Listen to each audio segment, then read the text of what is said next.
صحیح بخاری کی ایک حدیث پیش کرتا ہوں جس سے آپ کو اندازہ ہوگا کہ تابعین کو نبی کریم صلی اللہ علیہ وآلہ وسلم اور صحابہ کرام علیہم رضوان کے زمانے کی لیلۃ القدر سے کس قدر پیار تھا، اور کس تجسس اور کیسے خوبصورت جذبات کے ساتھ مختلف بہانوں سے صحابہ سے حضور کی لیلۃ القدر کے واقعات پوچھتے تھے۔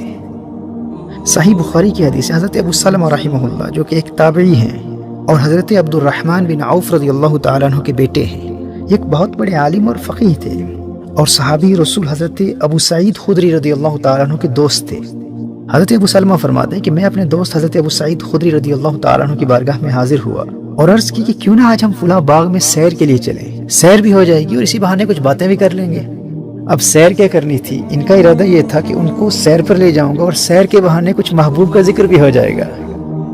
اور خاص طور پر حضور اکرم صلی اللہ علیہ وآلہ وسلم کے زمانے کی لیلۃ القدر میں رونما ہونے والے واقعات ان سے سن لوں گا۔ دیکھیے جب انسان کو کسی سے حقیقی پیار ہو جاتا ہے نا تو وہ مختلف بہانوں سے اپنے یار کی باتیں کرتا ہے۔ اب جب یہ روانہ ہوئے تو حضرت ابو سلمہ رضی اللہ تعالیٰ عنہ نے حضرت ابو سعید خدری رضی اللہ تعالیٰ عنہ سے پوچھا، حدثنی ما سمعت من النبی صلی اللہ علیہ وآلہ وسلم فی لیلۃ القدر، شب قدر کے متعلق آپ نے جو نبی کریم صلی اللہ علیہ وآلہ وسلم سے سنا ہے کچھ اس کے متعلق مجھے بھی بتائیے۔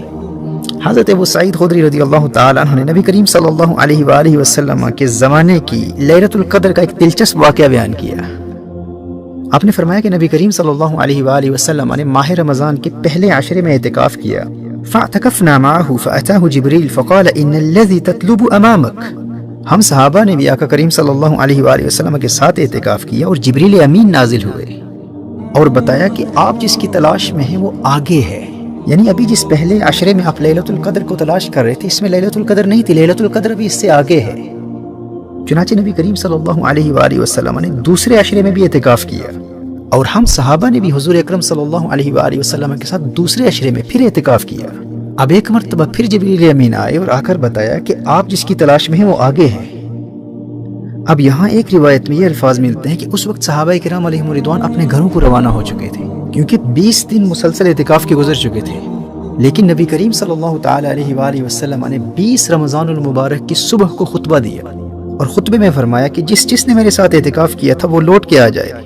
اور پھر اعتکاف کرے، کیونکہ مجھے لیلۃ القدر دکھائی گئی ہے اور بلا دی گئی ہے۔ اب یہاں مختلف روایات ہیں، اس مقام پر ایک روایت میں یہ آتا ہے کہ تم لیلۃ القدر کو آخری عشرہ کی طاق راتوں میں تلاش کرو۔ اب یہاں نبی کریم صلی اللہ علیہ وآلہ وسلم نے اپنے خواب کا ذکر کیا کہ حضور اکرم صلی اللہ علیہ وآلہ وسلم کو کیا دکھایا گیا ہے۔ فرمایا انی رأیت کأنی اسجد فی تین وماء، فرمایا میں نے خود کو یوں دیکھا کہ گویا کہ میں مٹی اور پانی میں سجدہ کر رہا ہوں، یعنی اس وقت کی لیلۃ القدر کی ایک علامت دکھائی گئی کہ اس رات نبی کریم صلی اللہ تعالی علیہ وآلہ وسلم یوں سجدہ کریں گے کہ مٹی اور بارش کی برسات کی وجہ سے زمین پر گارا ہوگا۔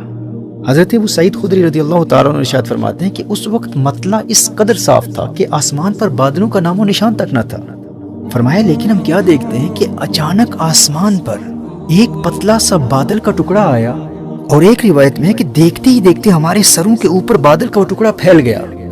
نماز کی تکبیر ہوئی، نبی کریم صلی اللہ علیہ وآلہ وسلم نے نماز پڑھی، کہا کہ مسجد کی چھت کھجور کی شاخوں سے بنی ہوئی تھی، لیکن اس وقت اس قدر برسات ہوئی کہ مسجد کی چھت سے پانی ٹپکنے لگا۔ فرأیت رسول اللہ صلی اللہ علیہ وآلہ وسلم یسجد فی الماء والطین، جیسے نبی کریم صلی اللہ علیہ وآلہ وسلم نے بیان فرمایا تھا بالکل اسی طرح حضرت ابو سعید خدری رضی اللہ تعالیٰ عنہ ارشاد فرماتے ہیں کہ میں نے نبی کریم صلی اللہ تعالیٰ علیہ وآلہ وسلم کو مٹی اور پانی پر سجدہ کرتے دیکھا، حتی رأیت اثر الطین فی جبہتہ، یہاں تک کہ میں نے نبی کریم صلی اللہ تعالیٰ علیہ وآلہ وسلم کی پیشانی پر خاک طیبہ کا اثر دیکھا۔ طیبہ کی مٹی آقا کی پیشانی کے بوسے لے رہی تھی۔ ہم تو یوں کہیں گے نا کہ گویا کہ زمین سے خاک طیبہ اور آسمان سے بارش دونوں مل کر لیلۃ القدر میں ہمارے آقا کریم صلی اللہ تعالیٰ علیہ وآلہ وسلم کے چہرہ انور سے برکتیں حاصل کر رہے تھے۔ حضرت ابو سعید خدری رضی اللہ تعالیٰ عنہ ارشاد فرماتے ہیں کہ اس واقعے سے اس کی تصدیق ہو گئی جو حضور اکرم صلی اللہ علیہ وسلم کو دکھایا گیا تھا، یعنی مطلع بالکل صاف تھا اور آسمان پر دور دور تک کہیں بھی بادل نظر نہیں آ رہے تھے، اور پھر اچانک ایک بادل کا ہمارے سروں کے اوپر آ جانا اور مسجد پر بارش کی برسات اور حضور اکرم صلی اللہ علیہ وآلہ وسلم کی نماز اور سجدے کی بالکل وہی کیفیت جو حضور اکرم صلی اللہ علیہ وآلہ وسلم نے ہم سے بیان کی تھی جب ہم نے اپنے سچے آقا صلی اللہ علیہ وآلہ وسلم کے پہلے سے بیان کردہ اس منظر کو اپنی آنکھوں سے دیکھ لیا، تو اس بات کی تصدیق ہو گئی کہ وہی رات لیلۃ القدر تھی۔ اس انتہائی عقیدت اور محبت کے جذبات سے مزین حدیث سے آپ کو اس بات کا کسی حد تک اندازہ ہو چکا ہوگا کہ صحابہ و تابعین علیہم رضوان نبی کریم صلی اللہ علیہ وآلہ وسلم کی نسبت سے اس رات سے کس قدر پیار کیا کرتے تھے، اور نبی کریم صلی اللہ علیہ وآلہ وسلم کی نسبت سے حاصل ہونے والی نعمتوں کا مختلف بہانوں سے ذکر کرتے ہوئے حضور کی یادوں میں کھوئے رہتے تھے۔ نہ غرض کسی سے نہ واسطہ، مجھے کام اپنے ہی کام سے، تیرے ذکر سے، تیری فکر سے، تیری یاد سے، تیرے نام سے۔ ان کی یاد ہے ہی ایسی، ان کی یاد سب غم بھلا دیتی ہے۔ ان کے نثار کوئی کیسے ہی رنج میں ہو، جب یاد آ گئے ہیں سب غم بھلا دیے۔ ان کا اپنا مقام کیا ہوگا جن کی یاد ہی سارے غم بھلا دیتی ہے۔ یہ نوازشیں، یہ عنایتیں، غم دو جہاں سے چھڑا دیا، غم مصطفیٰ تیرا شکریہ مجھے جینا مرنا سکھا دیا، صلی اللہ تعالی علیہ وآلہ وسلم۔ دیکھیے سورۃ القدر وہ سورت ہے جس میں شروع سے آخر تک لیلۃ القدر کی فضیلت بیان کی گئی ہے،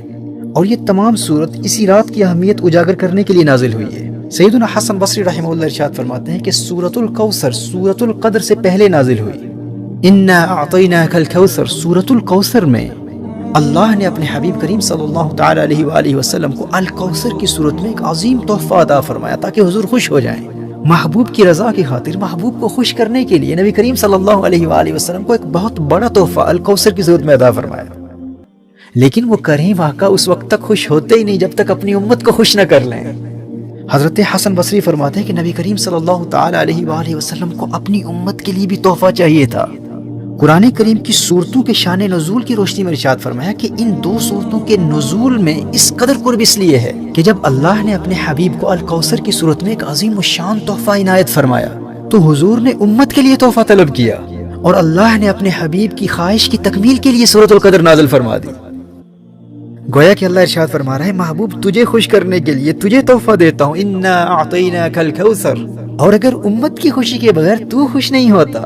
تو انا انزلناہ فی لیلۃ القدر، نزول سورۃ القدر کے ذریعے تیری خوشی کی خاطر، تیرے صدقے تیری امت کو لیلۃ القدر کا تحفہ عطا کرتا ہوں۔ تو نبی کریم صلی اللہ علیہ وآلہ وسلم کے سچے عاشق جو پورا سال بے چینی سے اس رات کی راہ دیکھتے ہیں، اور ہر سال ماہ رمضان میں اس خاص رات کی تلاش اور اس کے حصول کے انتظار میں بےتاب رہتے ہیں، ایسا کیوں ہوتا ہے؟ کیونکہ یہ حضور کے عاشقوں اور حضور کے غلاموں کے لیے اللہ کی بارگاہ سے حضور کا دلوایا ہوا ایک خاص تحفہ ہے۔ یہ ہے لیلۃ القدر۔ کس قدر محرومی ہے اس شخص کی جو غفلت کی وجہ سے اس قدر والی رات کی قدر نہ کر سکا۔ حضرت ابو بکر الوراق رحمہ اللہ ارشاد فرماتے ہیں کہ اس رات کو قدر والی رات کہا ہی اسی لیے جاتا ہے کہ زمانے میں جس کی کوئی قدر نہ کرتا ہو، اگر وہ عبادت کے ذریعے اس ایک رات کی قدر کر لے تو یہ قدر والی رات اس بے قدرے کو بھی صاحب قدر بنا دیتی ہے۔ تفسیر قرطبی میں امام قرطبی نے امام ابو بکر الوراق کا یہ قول نقل فرمایا جسے میں نے اپنے انداز اور الفاظ میں بیان کیا ہے۔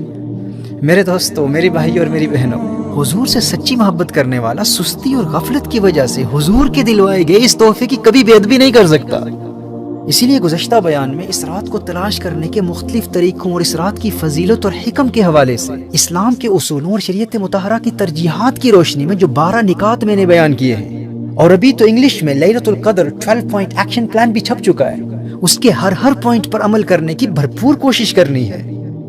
اور یہ بھی یاد رکھیے گا کہ لیلۃ القدر کا آغاز عشاء کے وقت نہیں ہوتا، مغرب کے وقت ہوتا ہے، تو کہیں ایسا نہ ہو کہ باقی پوری رات عبادت میں گزار دیں اور افطار کے وقت فیملی کے ساتھ ہنسی مذاق میں لغو گوئی یا فضول باتوں یا کسی کی غیبت کر کے رات کی ابتدا سے ہی اس کی برکتوں سے خود کو محروم کر چکے ہوں۔ اسی طرح دیکھا گیا ہے کہ لوگ رات بھر عبادت کرتے ہیں اور سحری کے وقت سمجھتے ہیں کہ بھئی رات بھر خوب عبادت کر لی، خوب آنسو بہا لی، اب عبادت سے فارغ ہو چکے ہیں، اب سحری کرتے ہوئے، اب کھانا کھاتے ہوئے، اب ہنسی مذاق میں یا گپ شپ میں، فضول باتوں میں، لغو گوئی میں یا کسی کی غیبت بھی کر دی تو کیا فرق پڑتا ہے؟ ہم نے پوری رات عبادت میں گزار دی ہے۔ بھائی میرے نادان بھائی، یہ لیلۃ القدر تیری زندگی میں انقلاب برپا کرنے کے لیے آئی ہے۔ ابھی فجر کا وقت داخل ہی نہیں ہوا اور تو نے ابھی سے ہی گناہوں کا سلسلہ شروع کر دیا ہے۔ بہت احتیاط سے اپنی عبادات کی حفاظت کرتے ہوئے اس رات کی تعظیم و تکریم کا اہتمام کرنا ہے، اور یاد رکھنا یہ وہ رات ہے جس کے متعلق سورۃ القدر میں اللہ جل وعلا نے ارشاد فرمایا تنزل الملائکۃ والروح، اس رات میں ملائکہ کا نزول ہوتا ہے، اور اس کثرت سے ملائکہ کا نزول ہوتا ہے کہ ایک حدیث میں اس رات کی علامات میں سے ایک علامت یہ بھی بیان کی گئی ہے کہ اس رات کے گزرنے کے بعد جب سورج طلوع ہوتا ہے تو بغیر شعاعوں کے طلوع ہوتا ہے۔ اس حوالے سے ایک قول یہ بھی ہے کہ نوری فرشتے امت کی مغفرت اور ان کے دینی اور دنیاوی مسائل کے حل کے لیے اس کثرت سے آئے ہوتے ہیں کہ سورج کی شعاعیں ان کے نور میں گم ہو جاتی ہیں، لیکن یہ نظارہ صرف اہل نظر کو نظر آتا ہے۔ پھر فرمایا تنزل الملائکۃ والروح، پورے سال میں صرف ایک ہی رات ایسی ہے جب قرآن اور لیلۃ القدر کی صورت میں امت کو دیے گئے اس خاص تحفے کا جشن منانے کے لیے تمام فرشتوں کے سردار خود جبریل امین بھی تشریف لاتے ہیں۔ یاد رکھنا نبی کریم صلی اللہ تعالی علیہ وآلہ وسلم کے ظاہری پردہ فرمانے کے بعد صرف یہی ایک رات ہے، پورے سال میں صرف یہی ایک رات ہے جس میں جبریل امین حضور کے عاشقوں سے، حضور کے غلاموں سے ملاقات کے لیے خود تشریف لاتے ہیں۔ یہاں اللہ جل وعلا یاد دلا رہا ہے یہ کوئی عام رات نہیں ہے، اس رات تمہارے پاس اسے بھیج رہا ہوں جسے فقط اپنے محبوب کے پاس بھیجا کرتا تھا۔ میرے بھائی اور میری بہنوں، اس رات کو قدر والی رات اس لیے بھی کہا جاتا ہے کیونکہ اللہ نے سب سے زیادہ قدر والے فرشتے کو سب سے زیادہ قدر والی کتاب کے ساتھ سب سے زیادہ قدر والے رسول کے پاس بھیجا، اور اب قیامت تک سب سے زیادہ قدر والے رسول کے صدقے سب سے زیادہ قدر والی امت کی طرف صرف اسی رات سب سے زیادہ قدر والا فرشتہ خود آیا کرے گا۔ اسی لیے تو یہ رات قدر والی رات ہے۔ یہ وہ رات ہے جس سے جبریل امین بھی پیار کرتے ہیں اور نبی کریم بھی پیار کرتے ہیں صلی اللہ تعالی علیہ وآلہ وسلم۔ ہمیں اس رات سے اسی لیے تو پیار ہے نا، کیونکہ یہ حضور کے دور کی رات ہے، یہ رات مصطفیٰ کے زمانے کی رات ہے، سجدے سے آج سر نہ اٹھانے کی رات ہے، گل کر دو سب چراغ کے اندر ہو روشنی، یہ رات تو دلوں کو جلانے کی رات ہے۔ کس قدر محرومی ہے اس شخص کی جو اس رات زندہ تو ہو لیکن اپنے مردہ دل کو زندہ نہ کر سکا۔ یہ رات مصطفیٰ کے زمانے کی رات ہے، سجدے سے آج سر نہ اٹھانے کی رات ہے، گل کر دو سب چراغ کے اندر ہو روشنی۔ اگر باطنی روشنی چاہتے ہو تو ظاہری چراغوں کو بجھانا پڑے گا،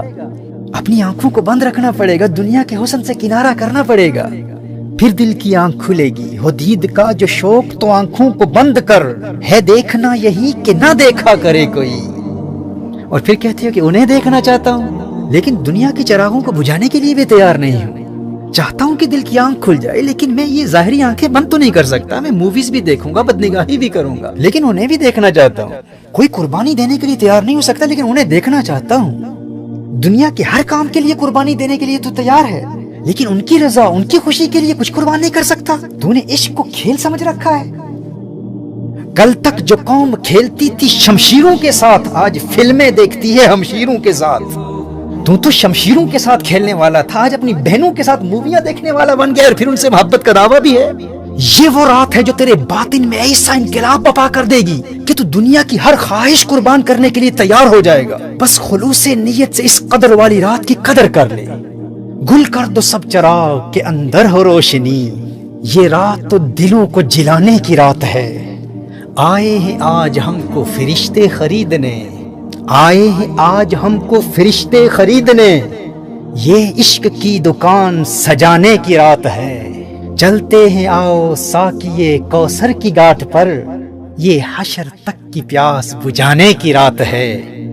آہوں سے سسکیوں سے دعا سے درود سے، عرش خدا کا پایا ہلانے کی رات ہے۔ پہچانتے بھی ہو کہ نہیں اپنے آپ کو، آئینہ زندگی کو دکھانے کی رات ہے۔ سجدوں کے ساتھ ساتھ مظفر حیات کو گرویدہ جہاد بنانے کی رات ہے۔ یہ رات مصطفیٰ کے زمانے کی رات ہے، سجدے سے آج سر نہ اٹھانے کی رات ہے۔